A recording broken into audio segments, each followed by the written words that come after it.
Et salut à tous, c'est Zorobama, aujourd'hui on se retrouve pour une nouvelle vidéo. Donc aujourd'hui on va analyser les services sur Umbrella OS qui sont déjà disponibles. Donc le serveur cloud domestique qui du coup, est prêt à être configuré. On va voir comment ça se passe quand on installe le serveur. Et la semaine prochaine on regardera pour RunTP du coup. Donc là mon nom, hop. Donc là mon petit gestionnaire de mots de passe. Hop, donc là, Umbrella OS. Je vais récupérer hop, son URL. Tac.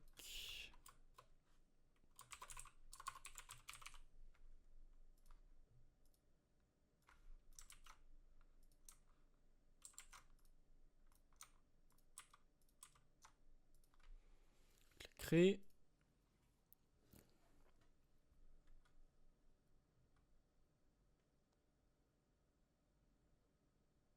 Laisser le temps de démarrer.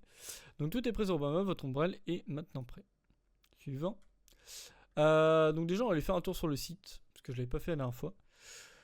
Donc voilà, your cloud in your home, store your files, download and stream media, run Bitcoin node and more on in your home. En fait, ouais, au départ, c'est beaucoup sur la partie, les parties nœuds Bitcoin. On voit aussi qu'ils vendent des machines. Voilà, donc là, une machine avec 4 Tera. Donc l'Umbrella Home, le plug and play Home Cloud.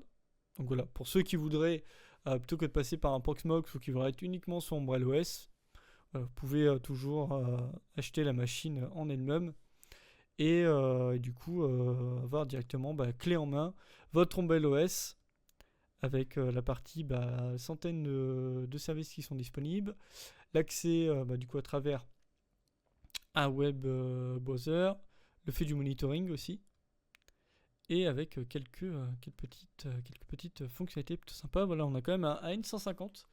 C'est le même prod que j'ai moi sur celui-ci. 16 Go. Bon là par contre ils sont en LPDDR5, je suis en 4 je crois.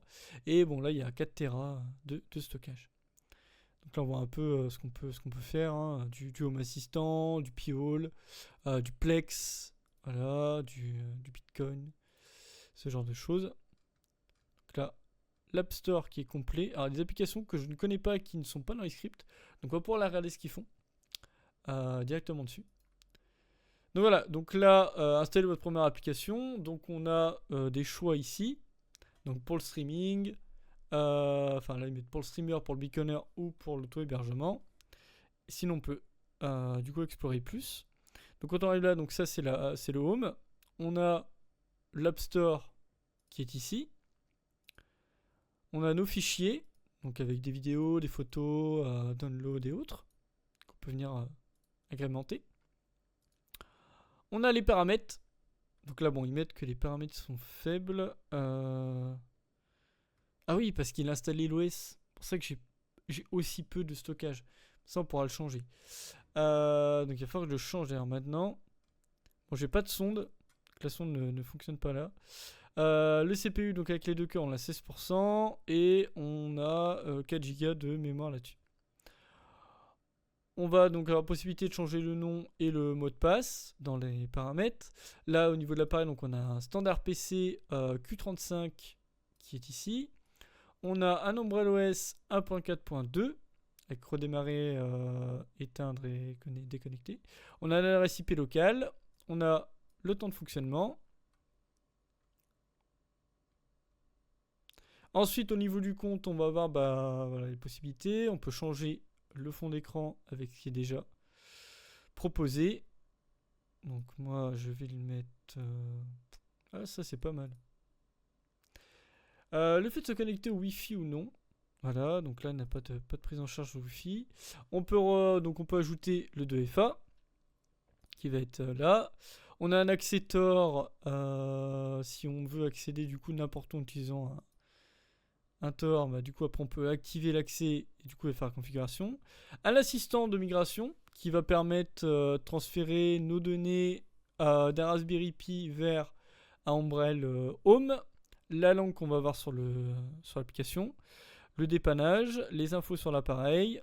Ensuite, voilà, la dernière version. La version qu'on a installée. Et paramètres avancés, on va avoir la réinitialisation usine. Le DNS Cloudflare qu'on peut désactiver si on utilise les paramètres DNS de notre routeur.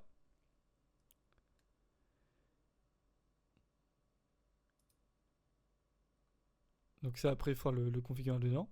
Et l'exécution des commandes personnalisées d'UmbrelOS au sein pour avoir du coup un terminal. Donc voilà pour le tour d'horizon. Après, on a la partie utilisation qui va être là. Donc là, le stockage, il me dit que j'ai 2 Go. Et en fait, j'ai ça. Ah, mais il a planté le stockage. Parce que j'avais mis 20 Go. Et il me dit que j'en utilise que 2.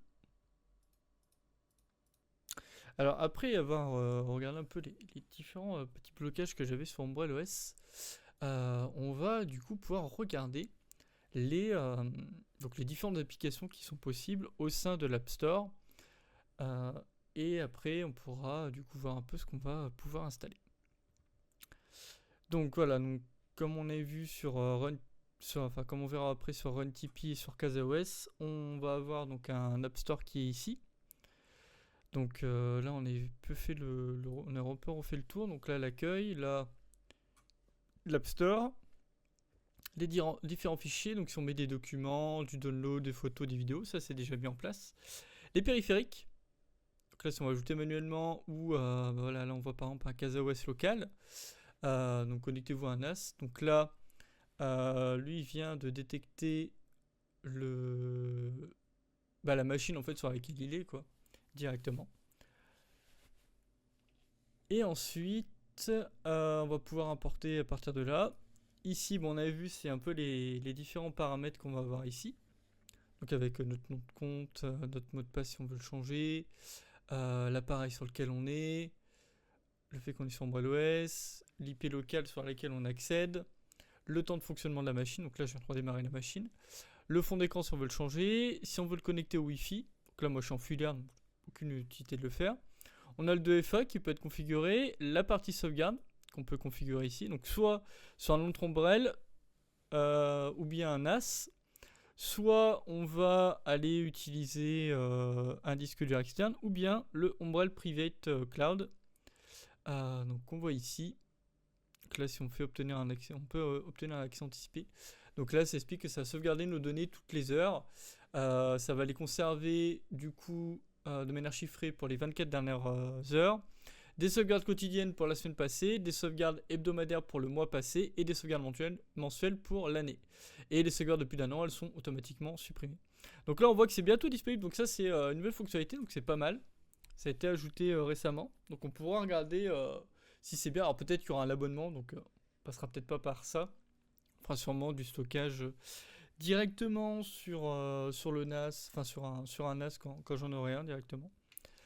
Un assistant de migration, donc si on veut passer nos applications de données d'un Raspberry Pi vers un Umbrel Home, la langue, le dépannage, les infos de la machine, les paramètres avancés, donc là la partie terminale, la partie programme bêta d'UmbrelOS, le DNS Cloudflare donc qui est déjà activé, l'accessoire, bon ça je l'ai pas mis, j'en ai pas besoin, et le fait de pouvoir vérifier pour notre la dernière version. Et sur le côté, bien sûr, les petites données. Ici, donc là, on a l'utilisation en direct. Et là, on accède directement à l'écran d'accueil. Donc, on va aller regarder le petit App Store. Donc, on va prendre toutes les applications. Donc là, on va voir un peu, voilà, ça va se regrouper un peu avec certaines autres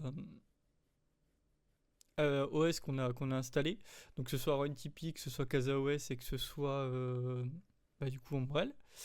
Donc là on voit qu'on a de l'Active Pisces, on va voir Guard Home. Alors je regarde juste si on peut. Ok, il y a aussi les App Store communautaires, donc là il faut vraiment avoir l'URL et ils disent bien voilà, que ça peut être créé par n'importe qui, donc ça il faut être très vigilant. Là on est vraiment sur l'App Store officiel de UmbrelOS. Donc on va voir AdGuard Home bien sûr. on va avoir Adventure Log, donc ça, il y aura des vidéos qui sont prévues sur ces deux-là. Affine, qui est donc une alternative à Notion, Miro et Airtable. Donc là, on va là, pour faire du collaboratif. Mince, j'ai fait pas le bon retour. Hop. Toutes les applications. Ah. On a Agora, donc ça c'est pour la partie Bitcoin, ça on n'ira pas trop là-dessus je pense. Aquanting, AlbiHub, un wallet Lighting du coup. AppSmith. Ah ça je connais pas du tout AppSmith. Ok, ça permet de faire des templates et des sortes de dashboards. Ok. Bah du coup, Audiobook Self, donc serveur pour mettre vos audiobooks et vos podcasts. Auteur voilà, bon ça je vous laisserai lire dessus. Baikal, donc là c'est un serveur de calendrier et de contact. On a Basin qui est donc un mining pool solo Bitcoin. On va voir Bazaar. On a du Bitrax Sentry, donc c'est toutes les stats et les alertes de Bitax. On a Bitcoin 9 pour créer, enfin pour faire directement votre nœud personnel, du coup qui va être poussé par Bitcoin Core. Du Bitcoin Knox. On a Bitfeeder qui est un visualiseur mempool et explorer de blocs. Bitwatch, donc moniteur du coup d'adresse Bitcoin en temps réel.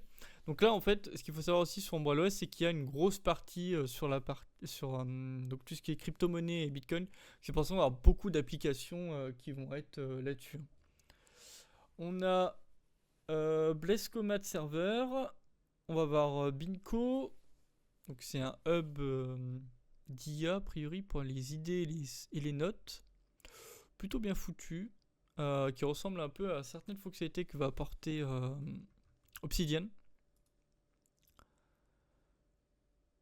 On a Blockstream Blind Oracle, Blue Wallet Lightning, Booklore. Donc là, c'est une application pour manager, collecter les livres que vous avez lus, manager du coup votre librairie. Alors, on va avoir Collection qui sera présenté. Il faudra sûrement que je regarde ça. Et Booklore, je crois pas l'avoir vu ailleurs. Donc je pense qu'on l'installera sur notre OmbrellaOS.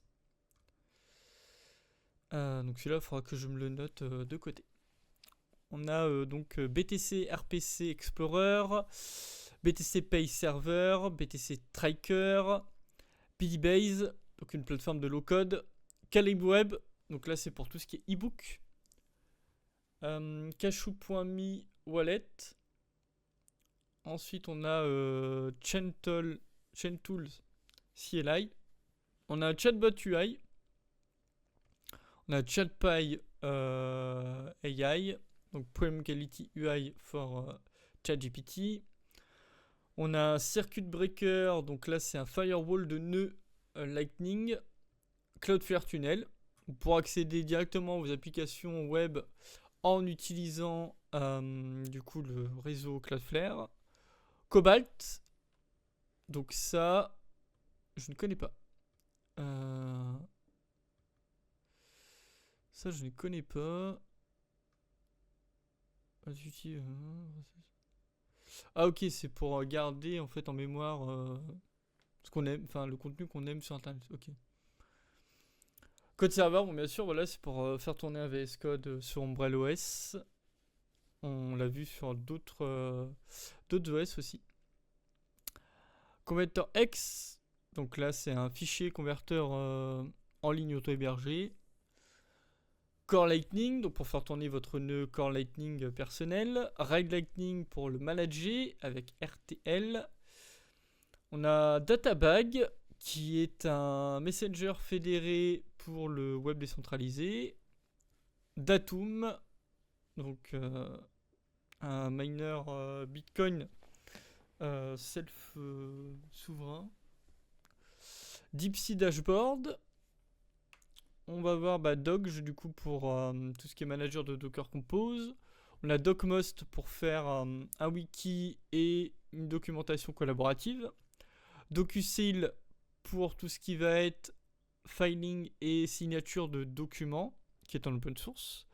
Domain Locker, qui permet en fait de suivre tous les domaines. En fait, c'est un portfolio avec tous les domaines que vous avez. Ça, il est arrivé récemment, je crois, en conteneur sur les scripts de Proxmox. On a Dauntify, donc là, c'est pour télécharger la musique de Spotify avec les albums et les metadata. Ça, ils mettent bien que c'est à la main de chaque utilisateur. Donc, vous êtes responsable de comment vous allez l'utiliser.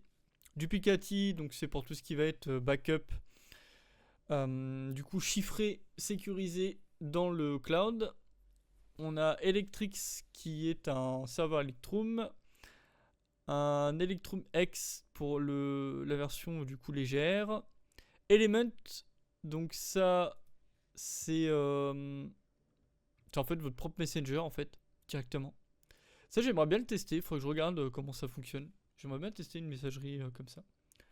Element Score, donc là c'est un nœud Liquid Network. MB, donc c'est Complex, c'est un média, un serveur de médias personnels. Uncloshed pour envoyer des notes privées et sécurisées.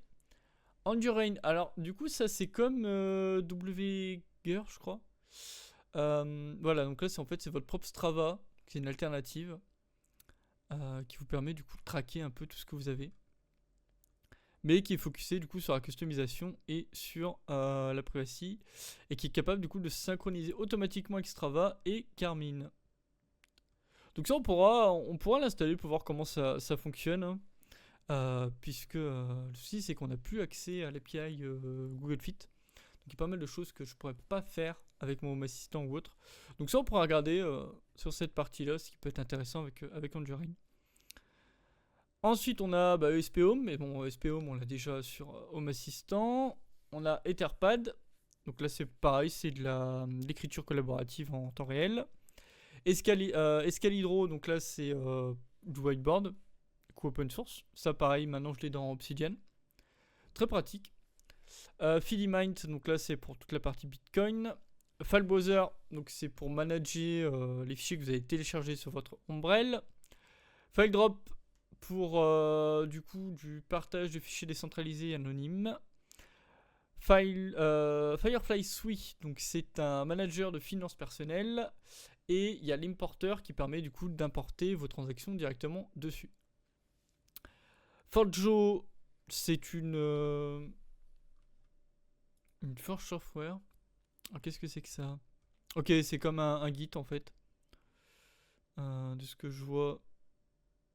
Ouais, c'est pour les. Voilà, c'est une alternative pour GitHub, GitLab et Bitbucket. Ensuite, on a Formica.io, donc c'est pour autonomie, donc pour network peer-to-peer. Fresh RSS, donc là c'est un agrégateur de flux RSS. On a FreeGate bien sûr, mais bon FreeGate je préfère aller l'installer sur Home Assistant, donc voilà il est disponible aussi là-dessus. Mais en fait comme j'ai Home Assistant qui permet d'avoir pas mal de choses, ça va sûrement partir dessus. Fulcrum, donc là c'est serveur Electrum. Ghost pour la partie plateforme créateur pour publier et monétiser votre contenu. Ghostfolio, donc là ça va être voilà, un dashboard de finances personnelles. C'est comme Wallos du coup, enfin en un peu plus poussé du coup, parce que Wallos ça permet de suivre que les abonnements, mais là ouais, a priori il y a quelques fonctionnalités en plus. Git.TA, bon ça on l'avait vu, hein, c'est service Git. Gitigens, donc c'est pour faire des dépôts Git LMM friendly. GitLab, bien sûr. Grafana. Habitica, qui est là, qu'on peut installer du coup directement. Moi j'utilise le site, donc là-dessus, je n'ai pas besoin de l'héberger. Et la PI, après, je l'ai mise dans Home Assistant et je l'ai mise dans Obsidian. MDAL, donc pour faire des dashboards. Helipad, alors ça, je ne connais pas. On pourra regarder ce que c'est. Après, bon, on a Omar qui est comme MDAL, du coup, pour faire des dashboards. Bon, bien sûr, Home Assistant, bien sûr, on ne présente plus.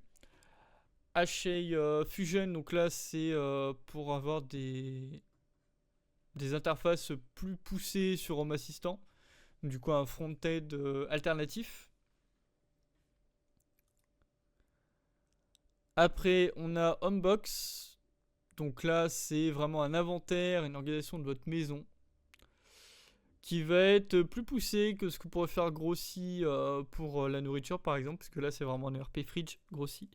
Mais là Homebox ouais c'est assez en mode ce que vous avez comme chaise, votre télé. Et après les gens mettent les factures. Alors il y a un truc qui est pas mal du coup, c'est que de ce que j'ai vu, il faudra que on pourra regarder après comment il fonctionne plus tard. Mais de ce que j'avais vu, normalement on peut mettre les factures, si je ne me trompe pas. Je vais le mettre pas là. Alors je sais plus si c'est cet outil ou pas. Mais j'avais vu. Ouais, voilà, ils mettaient les prix, si c'est assuré ou pas. Enfin voilà, il y a pas mal de choses. Et de ce que j'avais vu, en fait, on peut alors je sais plus si c'est celui-là ou quoi, mais en gros, on peut mettre les factures. Et du coup, ça permet de les numériser. Et donc, du coup, vous les avez automatiquement sur votre serveur. Et vous avez. Et après, bon, il y a juste à voilà, les garder voilà, en format papier. Mais ça va être pas mal parce que du coup, si on l'a sur le serveur, on peut très bien se dire que bah voilà, une fois qu'on a sécurisé notre serveur et tout ce qu'il faut, si on a un problème de notre maison ou autre, et mettons que bah en fait ce soit là on a gardé nos factures que ce soit touché, et bah du coup l'avantage c'est qu'on pourrait les récupérer à travers le serveur. Donc il y a possibilité voilà d'avoir une fonctionnalité comme ça quoi. Après on va avoir du Homebridge. On a Hortus Fox, donc là c'est du tracking collaboratif de plantes. On a Imish, donc là c'est pour tout ce qui est solution de backup photo et vidéo. InfluDB, alors InfluDB 2 maintenant. Ça je saurais pas faire la différence entre les deux. InfluDB on l'abordera sur mon assistant. Invidious, donc là c'est YouTube en fait sans tracking et pub. Invoice Ninja, c'est un dashboard pour tout ce qui va être dépenses, tâches et paiement client. Donc ça, si vous avez une petite boîte, ça peut être sympa. On pourra regarder dessus. IPFS podcasting. Ça fait quoi? Immutable podcast hosting. Ok, donc ça fait du... Ok, c'est pour faire un nœud IPFS pour auto-héberger nos podcasts favoris du network IPFS. IT Tools. Donc là, voilà une suite d'outils pour chaque tâche de code. Bon, bien sûr, Jacket. Là, on a Jam. Alors, ça, c'est pour du Bitcoin Core. Jellyfine, donc comme Plex. Media System. Jellysizer, donc là, c'est pour faire des requêtes et découvrir si sur le serveur, en fait, Jellyfine, on a ce qui est demandé. Just Download, bon là, je vous laisserai lire ce qui est marqué. Keep, donc là, c'est un outil qui va permettre, en fait, de collecter et d'organiser, en fait, toutes les informations qu'on a sous forme de marque-page sur des sites web, généralement. Kimai, donc là c'est toute la partie time tracking. Ensuite on a Kitchen Hall, donc là c'est du Grossi ou plutôt du Meli. Enfin c'est plutôt du Meli du coup pour tout ce qui va être en fait les recettes. C'est pour mettre toutes vos recettes dedans et organiser tout ça. Et au vu de l'interface, ça ressemble beaucoup plus à ce que va faire Meli. Donc celui-là, on l'installera pas, on va plutôt partir sur Meli de mon côté.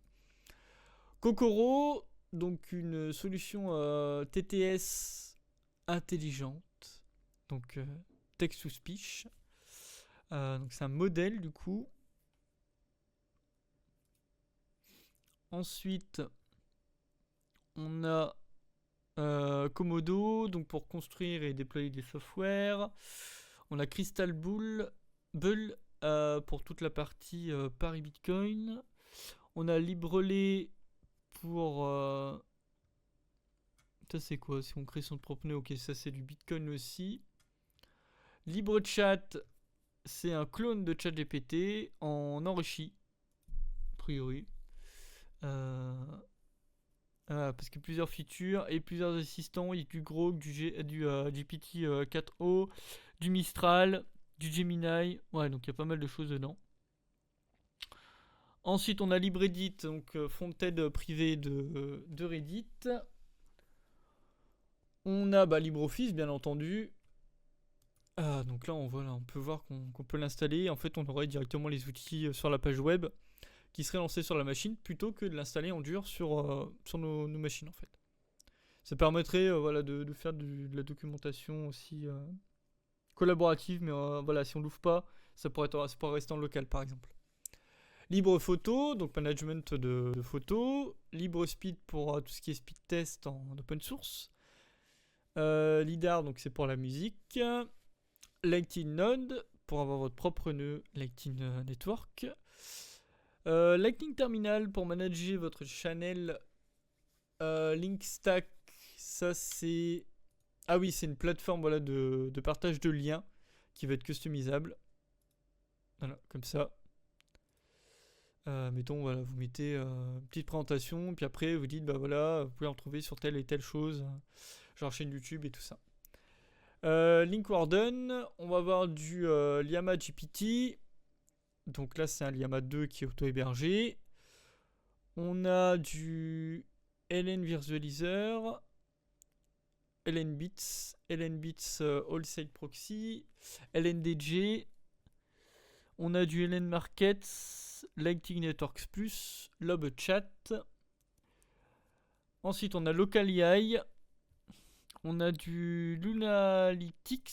Donc ça, c'est un outil de monitoring pour les équipes qui va du coup monitorer en fait vos endpoints directement. On va avoir du Mainsail. Donc ça, c'est pour contrôler vos imprimantes.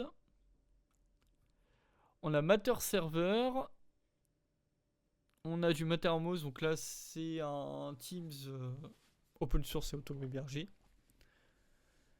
Maybe, donc un OS pour les finances personnelles. Ensuite, on a quoi? On a Mazanock, optimiseur du coup de l'image locale. Meli, donc ça on le présentera plus en détail. Memo pour tout ce qui est prise de notes rapide. Après on a Mempod. MeTube, donc pour télécharger les vidéos de YouTube. Minayo. On a Monero Node, donc pour faire votre nœud Monero. Morpheus Server, donc là c'est un convertisseur de fichiers auto-hébergés. Mosquito, bien sûr, bon, on l'a vu, hein, c'est MQTT. MQTT X Web, c'est du coup un client MQTT avec différents outils intégrés. MStream pour avoir un serveur de musique privé. MySpeed, donc ça c'est pour les tests de votre connexion internet. N8N, donc ça c'est pour l'automatisation avec plus de 220 intégrations. Ça on pourra faire une vidéo plus en détail dessus. Navidrome, du coup c'est un service de streaming personnalisé, hein. C'est complexe. Neko, donc là c'est un browser virtuel auto-hébergé qui va fonctionner par WebRTC. Ensuite, on a du Nextcloud pour bien sûr faire tout ce qui est... en fait, c'est votre Google Drive personnel, quoi.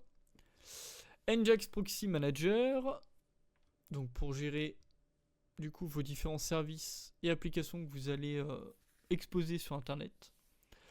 Node-RED, donc version Bitcoin, Node-RED qui est déjà sur Home Assistant, donc ça on regardera quand j'aurai pris la main dessus. Non-Looking. Ensuite on a du Noxtrer Relay. On a Nostrudel qui est une sandbox pour explorer le protocole Noxtrer.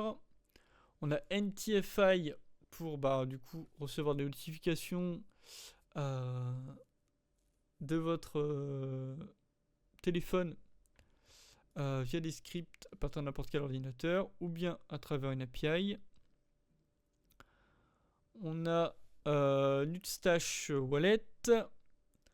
On va avoir du Hawknode. On a Obsidian, sur lequel il faut qu'on fasse une vidéo. Octoprint, donc ça, c'est pour manager vos imprimantes 3D également. Déjà implémenté sur Home Assistant, il me semble aussi. Voilà, il est vraiment partout celui-ci. Et il y a beaucoup qui utilisent ce Octoprint. Donc là, Oliama, donc là c'est un Liama auto-hébergé. OmniTools, c'est du coup des outils pour traquer vos tâches. Mettez quoi là? Practical Utilities. Ok.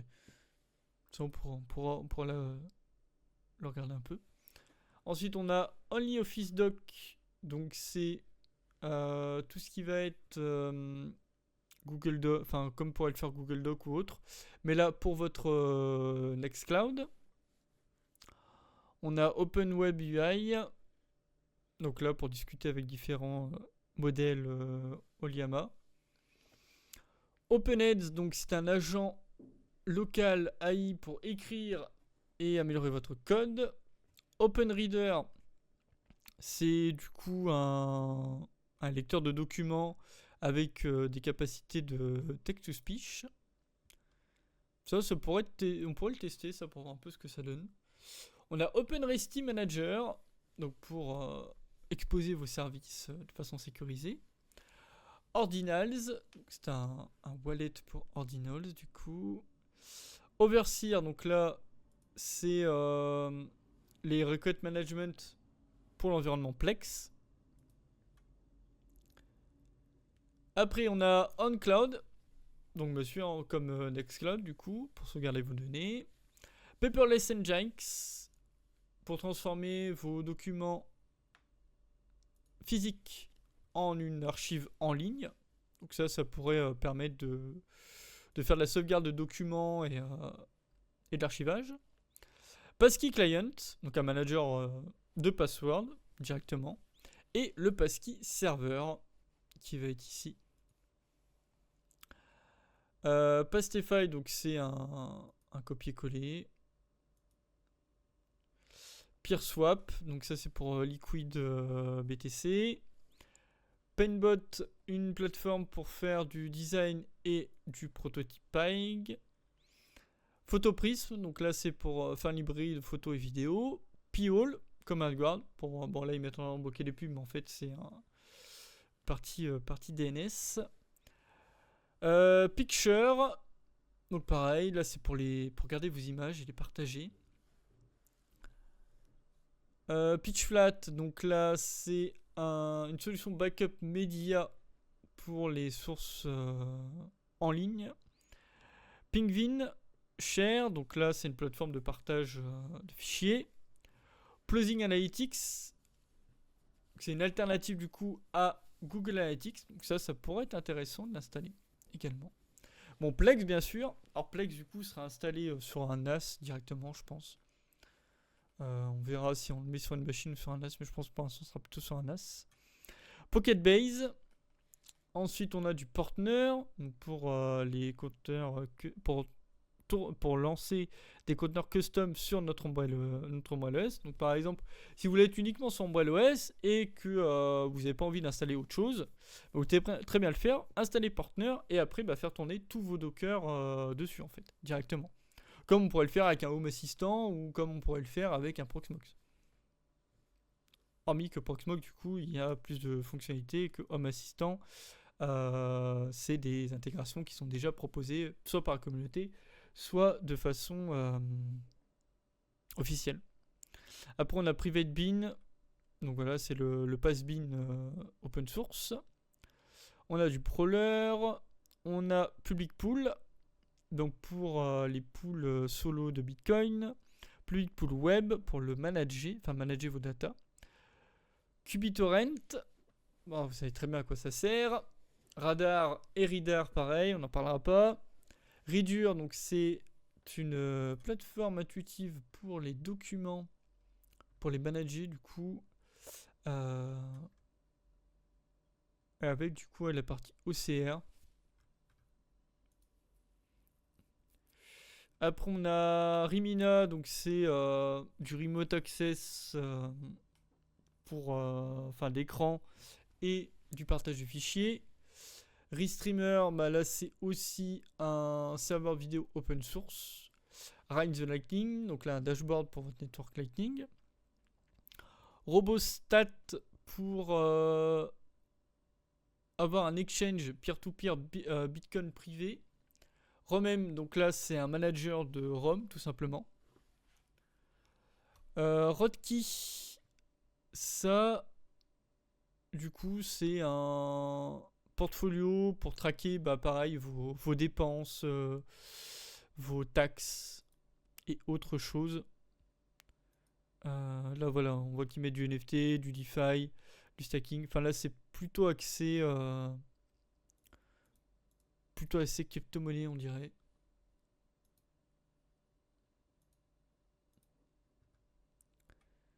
Après on a Rustdeck Server, donc c'est pour faire de l'accès à distance.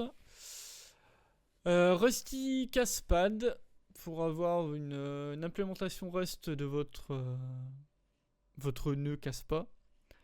Nab NZBD, donc là c'est un logiciel de téléchargement. Seifa. Après on a du Samba, donc ça c'est pour tout simplement partager vos fichiers entre différents devices. Samurai Server, donc c'est votre serveur de backing pour Samurai Wallet. On a du SailSol, donc toujours sur du Bitcoin. SiteWatch pour le monitoring et les alertes. ScanServe.js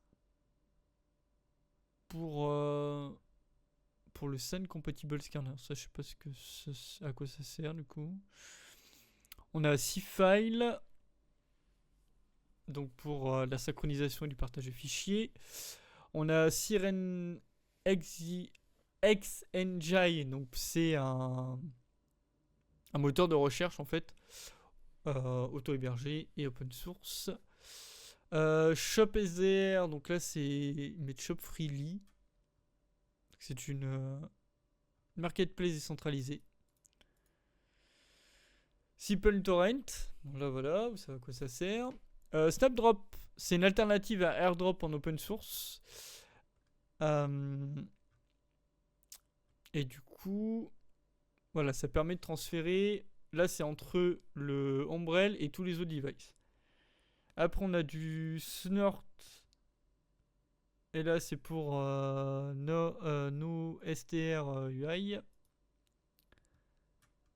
Après, on a Tor Snowflake Proxy. On a du Solid Time pour l'application de tracking de temps. On a du Sonar. On a Spark Kiosk. Spectre Desktop. Donc là, pareil, c'est pour des wallets. Sphinx Relay pour le Lightning Network. SQLite Browser. Donc une database sur votre navigateur pour SQLite. Skiknode pour la partie Lightning monétisation. Skicrod pour avoir votre market anonyme. Skirkling PDF, qu'en fait ça permet de convertir et de modifier des PDF. Super Productivity, donc management de temps, de tâches et de projets du coup unifiés. Surendite Wallet, donc un universel DLC Wallet. Swing Music pour du coup l'hébergement de musique. Synapse, donc un Home Server Matrix. SyncZing, donc c'est pour faire de la synchronisation peer-to-peer entre vos devices sur votre réseau. Telscale, c'est donc un VPN zéro config pour accéder à votre Umbrel de partout. Totuli, c'est pour monitorer votre serveur Plex Media. Ensuite, on a TDEX Provider. On va avoir du Technicum DNS Server. Donc voilà, c'est du AdGuard Home. bloquer les pubs et les malwares sur le niveau DNS de votre réseau entier. The Launch, c'est un IRC auto-hébergé. Ça, on l'avait vu, on peut même en faire un Docker. Trema Web, donc là, c'est un web client pour Trema, en fait, directement. Donc pour avoir une messagerie sécurisée. Thunder Hub, donc là, c'est pour toute la partie Lightning Node. Tor Browser, on a du Torque, on a du Toshimoto pour sécuriser votre portfolio Bitcoin avec du monitoring. Transmission, on a du Trillium Note. On va voir Trip, qui est un map tracker et trip planner minimaliste. Voilà, pour prévoir vos différents voyages. On a 20, qui est un CRM collaboratif. On va voir Umami pour une alternative à Google Analytics. Uptime Kuma qu'on présentera plus tard, qu'on a installé sur le Home Assistant. Urbit, on a Urbit Bitcoin Connector. USocial, ça c'est pour avoir votre propre client de podcast et reader de feed. Vaultwarden, donc là c'est le serveur compatible non officiel de Bitwarden pour la gestion de mots de passe. Vinkunja, donc une application du coup de to-do. Wanderer, ça c'est en fait pour vos trails. Ça permet du coup de suivre en fait, voilà, tous les trails que vous avez fait. Watcherlan, donc un scanner network IP. On a Wavelog pour tout ce qui est logging de radioamateurs. Ça pourrait être intéressant à regarder aussi. Ensuite, on a WebChecker. Ça, on l'avait déjà montré. Ah bah, WGER, il est là. Il peut aussi être installé sur Umbrel. Google Search. Donc, c'est un moteur de recherche auto-hébergé, sans pub et privé. Wikijs, donc pour faire votre documentation. Wingfight, qui est aussi une application de fitness minimaliste.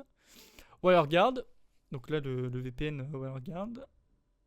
Wolfbot Without Lightning, et là à mon avis LND avec Lightning sûrement.